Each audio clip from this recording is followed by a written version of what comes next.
বন্যা হতেই পারে, বৃষ্টি বিভিন্ন কারণে বন্যা হতে পারে। তার জন্যে ভাই আপনারা এখানে ঝগড়া করতে এসছেন না কাভার করতে এসছেন? প্লিজ, কারো এতটুকু আমাদের ধৈর্য নেই কেন আমি বুঝি না। এই বন্যা এসছে যেভাবে, এটা আপনার নিঃসন্দেহে একটা ক্রিমিনাল অফেন্স বলে আমি মনে করি। ভারতের যে বাঁধ খুলে দেওয়া হয়েছে, সে বাঁধ খুলে দিলে তার ভাটিতে কি অবস্থা সৃষ্টি হবে, এবং আন্তর্জাতিক আইন বলে যে তাকে এটা ভাটির দেশকে তাকে অবৈধ করতে হবে জনগণকে সচেতন করার জন্য।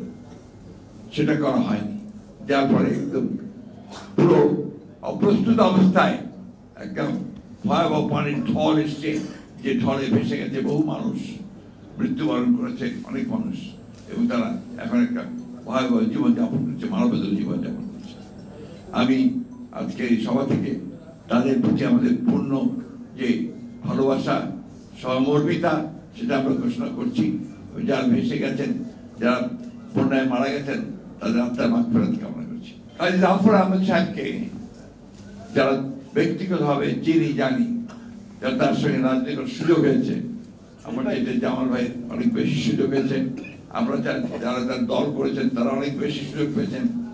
আমি আমার ছাত্র জীবনে কাজী জাফর আহমদকে আমি পেয়েছি, সে পাওয়াটা কিছুটা নাটকীয় বলা যেতে পারে। আমি তার নাম শুনতাম এই জন্যে যে আমার পরিবারের অনেকেই ছিলেন যারা বাম রাজনীতি করতেন। তার মধ্যে একজন ছিলেন যার ডাক নাম ছিল ছোটি সাহেব, ছোটি, তার নাম ছিল নুরুল কাদের বক্স। তিনি আমার আব্বার ছোট ভাই ছিলেন। তার মুখে কাজী জাফর আহমদের কথা মাঝে মাঝে শুনেছি। কাজী জাফর আহমদকে প্রথম যখন দেখি, সেটা হচ্ছে আপনার, আমি কথা বলতে চাই যে তার যে ক্ষমতা, সেই ক্ষমতার কথা। আমরা তখন ইতিমধ্যে ছাত্র ইউনিয়নের সঙ্গে সংযুক্ত হয়েছি ঢাকা বিশ্ববিদ্যালয়ে এসে। জাফর ভাইকে তখন দেখার সুযোগ হয়নি, তিনি কারাগারে ছিলেন। তিনি তখন ছাত্র নেতা ছিলেন না, তখন মোস্তফা জামাল হায়দার নেতা। তিনি তখন শ্রমিক রাজনীতির সঙ্গে যুক্ত হয়েছেন বড় ভাষায় নির্দেশে। কারাগার থেকে বেরিয়ে এসে তিনি ঢাকা বিশ্ববিদ্যালয়ের সায়েন্স অ্যানেক্সে একটা বক্তব্য রাখবেন। আমরা এই কথা শুনে, আমরা ফার্স্ট ইয়ারে আছি, আমরা গেলাম। আমাদের সঙ্গে নটরডেম কলেজের প্রায় 21 জন ছাত্র, তারাও গেল তার বক্তৃতা শুনতে। নটরডেম কলেজ ছেলেরা কিন্তু আপনার রাজনীতি করতো না, তারা একটু, আমরা তখন তাদেরকে বলতাম যে সারা একটু ট্যাক্স জাতীয়, অর্থাৎ তখনকার দিনে ট্রেন পাইপ ট্রাউজার পড়তো, আপনার ইংরেজিতে কথা বলতো, মেধাবী ছাত্ররা ছিল, তারা রাজনীতির কাছেও যেত না, আর বাম রাজনীতি তো নয়। তো আমরা যখন গেলাম ওখানে, যাওয়ার পরে উনি বক্তৃতা শুরু করলেন, প্রায় 1.5 ঘন্টা বক্তৃতা করলেন। তার 1.5 ঘন্টা বক্তৃতায় আমরা মন্ত্রমুগ্ধ হয়ে গেলাম। এবং ওই যে ছাত্ররা, যারা আপনার অত্যন্ত মেধাবী ছাত্র, যারা আপনার বাংলা টাংলাও কম বলতো, তারা কাজী জাফরের একদম ভক্ত হয়ে গেল। ওইখানেই তারা বললো যে আমরা ছাত্র ইউনিয়নে যুক্ত।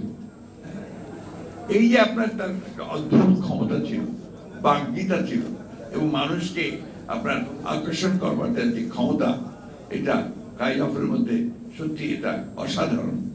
আজকাল নেতাদের মধ্যে সেটা খুব কম দেখা যায়।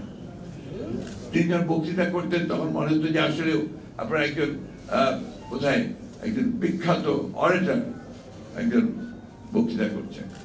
যাই হোক, সেই কাজী জাফর তার রাজনৈতিক জীবনেও কিন্তু আপনার একজন সত্যিকার অর্থে একটা রহস্য পুরুষ ছিলেন বলা যায়।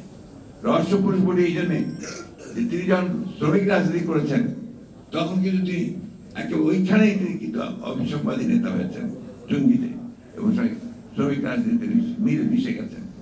পরবর্তীকালে তিনি যখন গণতান্ত্রিক রাজনীতিতে পুরোপুরি এসছেন, সেখানে তিনি তার ভূমিকা পরিপূর্ণভাবে রেখেছেন। আপনারা সবাই জানেন, আমি সেই ইতিহাস বলতে চাই না। শেষের দিকে একদম